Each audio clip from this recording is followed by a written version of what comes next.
Hello, my friend. Today we are sitting here on my living room floor together, and I just want to talk about the 3 pillars of my approach with a bonus 4th pillar because, well, when you envision a house, it makes sense that there are 4 pillars holding it up. And based on all of my coaching calls in the last 2 weeks, there's just something that I really want to talk about that you're maybe gonna think doesn't apply to you, but I really want you to have an open mind.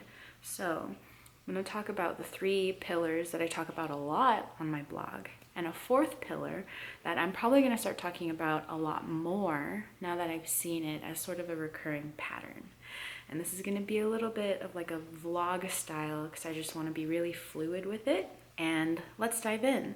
Really quick, if you're new, my name is Carrie. I'm the creator of Psychospiritual Wellness, and that is the path to feeling normal around food using 100% psychological and spiritual practices. There are 3 pillars to this approach, y'all. Number 1 is the stop, drop, and feel. I cannot talk about it enough. And the stop, drop, and feel is not first and foremost a tool to stop binge eating. It can help you stop binge eating, and it can help you get a firm grasp on not eating without hunger.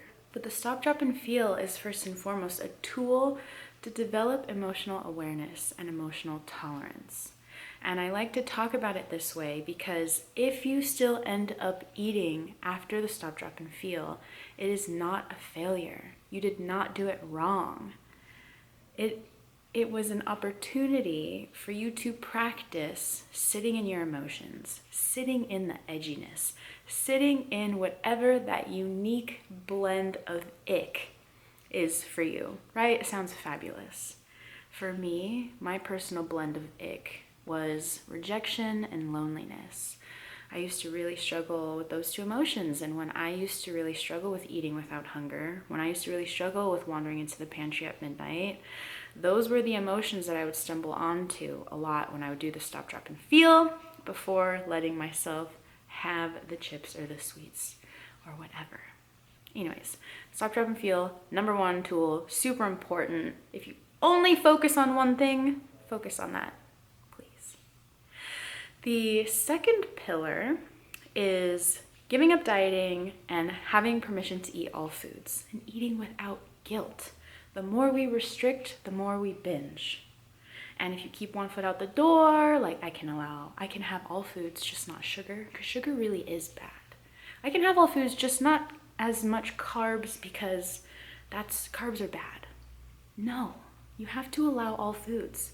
And the more you keep a foot out the door, the more you remain stuck. I just refilmed my video on the stages of giving up dieting. I'll link it down below. You don't want to get stuck in stage 2. You don't want to get stuck in the rebellion binge phase where you binge on carbs and sugar because you keep restricting carbs and sugar. And the 4th pillar is going to kind of feed into this one. So be sure to keep listening. The 3rd pillar is your beliefs. Okay, so this is why my workbook, Why We Do the Things We Do, is my most popular offering still to date. It's 2023. It's still my most popular offering. It is so powerful for what it is. I love workbooks. Anytime I can buy a workbook, I buy the freaking workbook because magic happens when you separate your thoughts onto paper. You write down things that you had no idea you even think.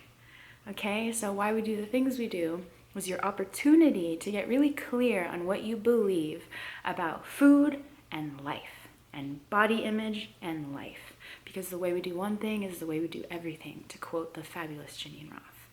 And that workbook will just help you get really clear on where are you getting stuck with food that doesn't have to do with feelings and food restriction. Right?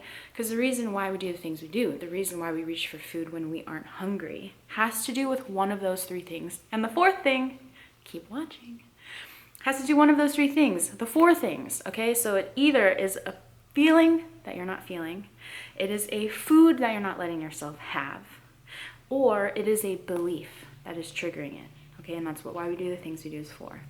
Now, that brings me to the reason why we're freaking here. Pillar number 4 is eating enough food. Now, if you're instantly thinking that doesn't apply to me, please, please, please just listen and hear me out, because 95% of my coaching clients are not eating enough food, but they think that they are, and they cannot believe it when I suggest that they aren't eating enough food. I am not a dietitian. I am not a doctor. I'm not qualified to tell you whether or not you're eating enough. However, I think it's fair to say that you deserve to be eating more than 1,400 calories in a day. I don't think you need a degree to say that. I think you deserve to have more than 1,400 calories in a day. And a lot of people are eating this way subconsciously, maybe. Like, diet culture has shamed us out of eating. And so we eat as little as we can because we're afraid of weight gain, because we're afraid of all these things. And so here's what a lot of people do. They'll have like this teeny weeny breakfast, like maybe a smoothie or maybe some cottage cheese with fruit. And then they'll have a pretty teeny weeny lunch, maybe like a salad or like a chicken breast with broccoli.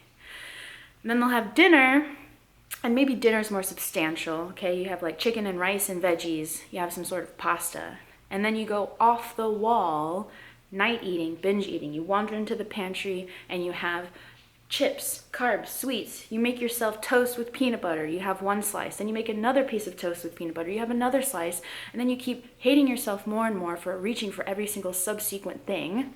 I used to know exactly what that was like.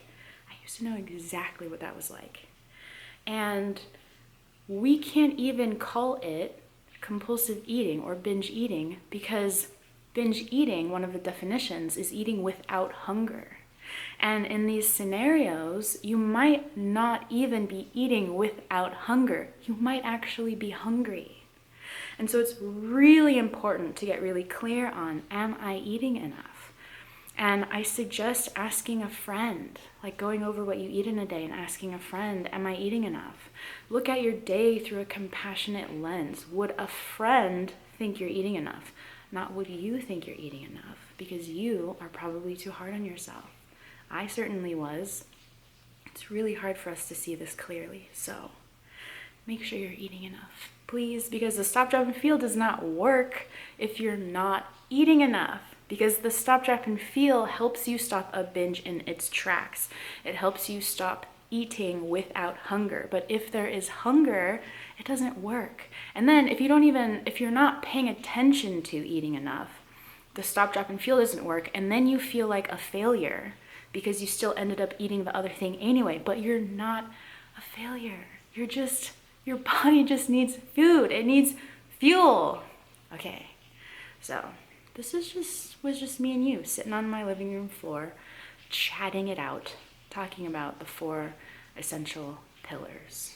I hope this video is helpful, and I will see you in the next one. If you like this video, please give it a thumbs up, and don't forget to subscribe to my channel. It really does help. The YouTube algorithm thingies will suggest my videos to other people the more they get the thumbs up. So you are helping me, and you are helping get this in front of others who may benefit from it. So I will leave it there. I will see you in the next one, and I'm signing off.